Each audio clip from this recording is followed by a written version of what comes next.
Olá! Sabe, existe uma lei de privacidade de dados bem forte aqui no Brasil. E ela está gerando umas discussões importantes num lugar que, olha, a gente talvez nem imaginasse, dentro de igrejas e templos religiosos. Vamos dar uma olhada em como essa história de tecnologia e fé se cruza com as regras de proteção de dados? E para a gente começar, a pergunta que não quer calar é a seguinte. Aquela foto simples, sabe? Tirada no meio de um culto, de uma missa, só para guardar um momento legal da comunidade. Será que ela pode acabar virando um problema na justiça? Pois é, a resposta pode ser bem surpreendente.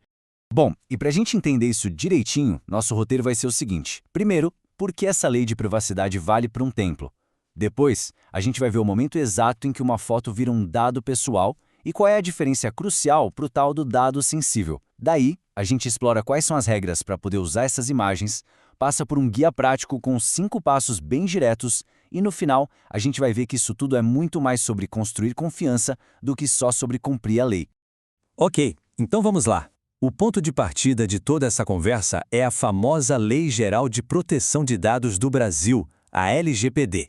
E aqui está o pulo do gato. A lei foi feita para valer para todo mundo, sem exceção.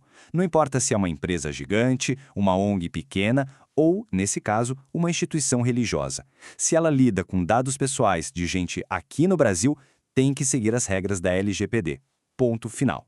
Beleza, mas aí a gente pensa, o que a lei chama de dado pessoal exatamente? Especialmente quando a gente está falando de uma celebração, de um culto, é aí que o assunto das fotos e dos vídeos entra com tudo na história. Olha, a definição da lei é bem aberta, sabe? Dado pessoal não é só nome, RG, CPF. É literalmente qualquer pedacinho de informação que, sozinho ou junto com outras coisas, ajude a identificar uma pessoa. E isso mostra direitinho como a coisa funciona na vida real. Pensa só, o rosto de uma pessoa numa foto da congregação, a voz de alguém cantando no coral que foi gravado, ou até aquela imagem que simplesmente prova que a pessoa estava lá naquele evento. Tudo isso, sem tirar nem pôr, é considerado dado pessoal e, por isso, está protegido pela LGPD.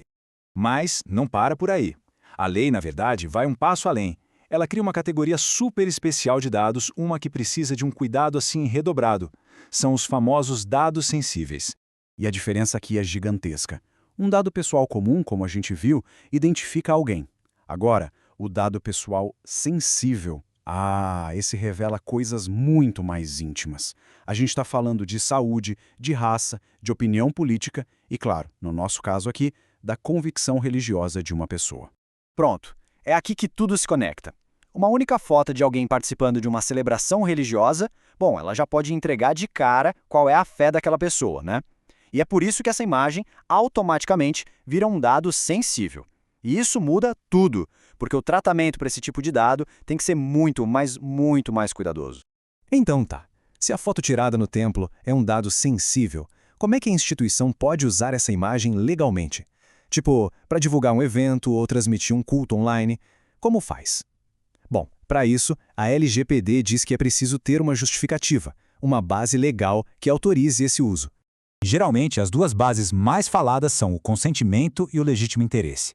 O tal do legítimo interesse serve bem para coisas tipo câmeras de segurança, sabe? Mas, e esse é um grande mas, quando o dado é sensível, como uma foto que revela a religião de alguém, a recomendação é muito clara. A base legal mais segura de longe é o consentimento. Traduzindo, a pessoa tem que autorizar de forma bem clara que a imagem dela seja usada. Ok, então vamos sair um pouco da teoria e ir para a prática. Como é que uma igreja ou um templo pode se organizar para fazer tudo isso direitinho? O material que a gente está analisando aqui sugere um guia bem objetivo, com 5 passos. E é um caminho bem lógico. Olha só. O primeiro passo é a transparência. Avisar todo mundo com placas que o evento vai ser fotografado. O segundo é o consentimento. Ter autorização, ainda mais se a foto for focada em alguém. Terceiro passo, minimizar os dados. O que isso quer dizer? Evitar expor quem não precisa. É melhor dar preferência para aquelas fotos mais abertas do que ficar dando close em todo mundo. O quarto passo é a segurança. Guardar essas fotos e vídeos num lugar seguro, onde só quem precisa tem acesso. E por último, o quinto passo, respeitar os direitos das pessoas.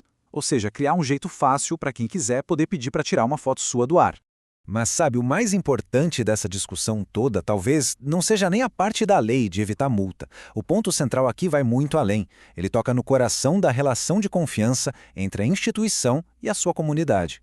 E tem uma frase no material de origem que resume isso de um jeito perfeito. Ela diz o seguinte: mais do que uma exigência legal, o cuidado com os dados pessoais é uma expressão de respeito, acolhimento e dignidade. Ou seja, cuidar dos dados de alguém não é só burocracia, é na prática um jeito de mostrar o respeito e o acolhimento que são a base de qualquer comunidade de fé. No fim das contas, é isso. Ter esse cuidado com a privacidade das pessoas é uma maneira de fortalecer a confiança. É um sinal de que a instituição se importa com o bem-estar e com a dignidade de cada um, não só no mundo real, mas no digital também. É basicamente conectar a gestão do dia a dia com os valores mais importantes. E para fechar, fica essa reflexão no ar. O jeito que a nossa comunidade usa as imagens está ajudando a construir essa confiança, esse ambiente seguro? Ou será que, talvez sem nem perceber, está criando um risco que não precisava existir? É uma pergunta que, hoje em dia, todo mundo deveria se fazer.